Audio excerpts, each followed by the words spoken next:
So my name's Ben Eddy, I'm a consultant urologist.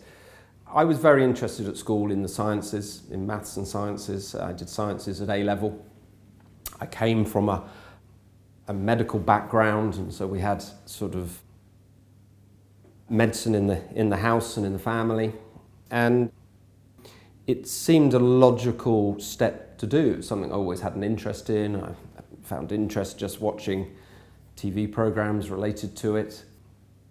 And I did a few, as an A-level student, did a few sort of clinical visits and just found it interesting, and I thought this would be a nice career to do.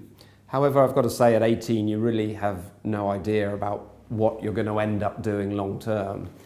And medicine has so many pathways to go down, so many areas of interest, that it could almost suit anyone from any walk of life.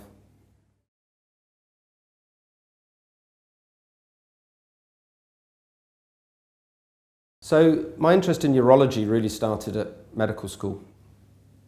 We did a 12-week firm teaching session that was all linked to urology at Guy's and St Thomas's hospitals, where I trained as a medical student.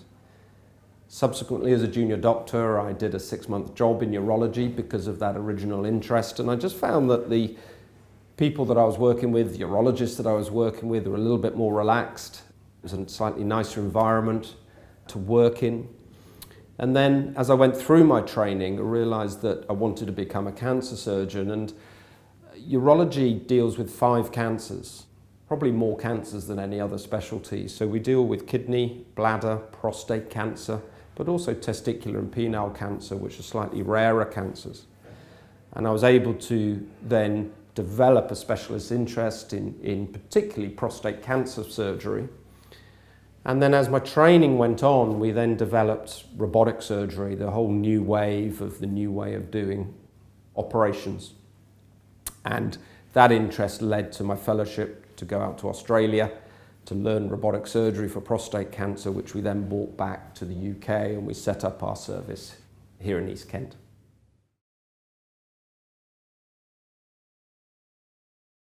Well, they're busy. You know, any job in medicine as a consultant is very busy.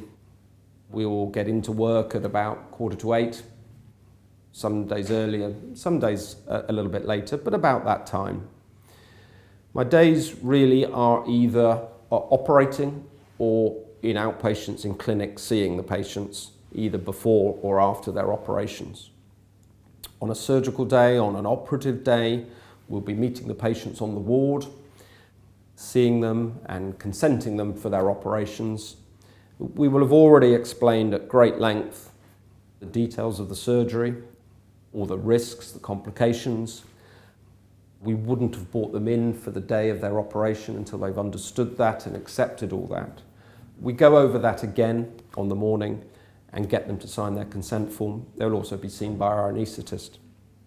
Once we've seen all the patients for the operation day, we will all meet in theatres and have a team brief where we go through all the cases for the day and just identifying any risks, any problems, and to sort those out before we start the surgery, and just plan the order of the list and the staffing and what we're going to do and how we're going to do it throughout the day.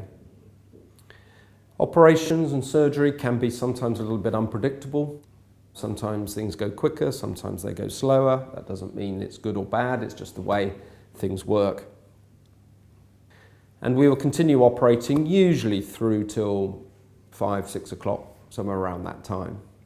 Quite often then in the evenings I will then go off to another clinic and usually get home somewhere between 8 or 9 o'clock most days.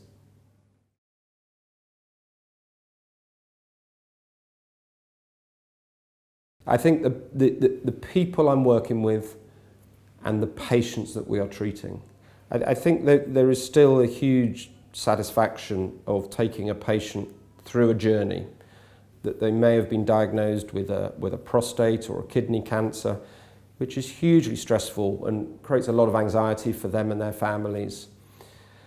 To talk to them about all the different treatment options, for them to select potentially surgery and take them through their operation, see them walking out of hospital the day after the operation, recovering, and weeks later telling them that the cancer's all gone, is a very satisfying process to help a patient in that way. The theatre staff, the ward staff, the outpatient staff are all working with you for that same goal, to help your patient. And we've been very lucky and very fortunate, but also with our cancer nurse specialists as well, to work with some really high quality, very engaging people that help you help the patient. So it really is a team approach in urology and in surgery.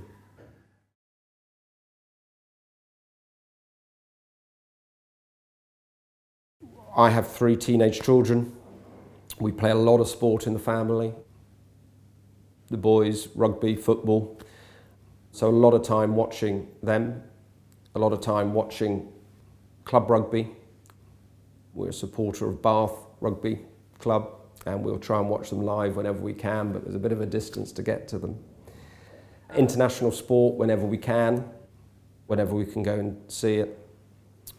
But over the last 10 years, something that I've got into myself is cycling as well. And every year we run a charity bike ride for the Urology Foundation, which is a national charity that we support.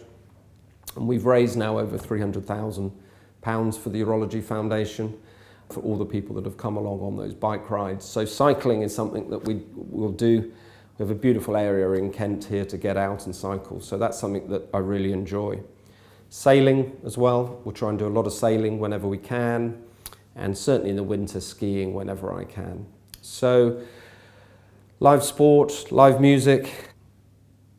Sadly, over the last year, 18 months, that's all been cut down for us. But hopefully over the next year, we'll be able to re-establish that.